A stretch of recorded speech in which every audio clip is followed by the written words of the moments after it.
জীবনে কখনো আমরা বিজয়ী হই, কখনো আমরা পরাজিত হই। কখনো সুখ আসে, আবার কখনো দুঃখও আসে।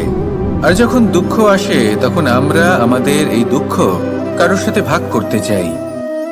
আমরা কারোর সাথে নিজের দুঃখ ভাগ করে নিই, আর সেই ব্যক্তি আমাদের দুঃখ নিয়ে উপহাস করে। তখন আমরা আরো দুঃখী হয়ে যাই।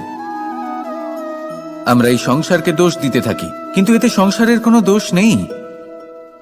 ভুল আপনার যে আপনি কোনো কুপাত্রকে নির্বাচন করেছেন দুঃখ ভাগ করার জন্য। মনে রাখবেন, যদি আপনার শরীরে ক্ষতস্থান তৈরি হয় এবং সেই ক্ষত নিয়ে আপনি প্রত্যেক জায়গায় ঘুরে বেড়ান, প্রত্যেক বাড়িতে আপনি ওষুধ হয়তো নাও পেতে পারেন, কিন্তু সেখানে নুন আপনি অবশ্যই পাবেন। সেই জন্য যখনই দুঃখ পাবেন, শুধু সেই ব্যক্তিদের কথা মনে করুন যারা আপনার দুঃখ, আপনার যন্ত্রণাকে বুঝতে পারবে, যারা আপনার সহায় হবার জন্য প্রস্তুত।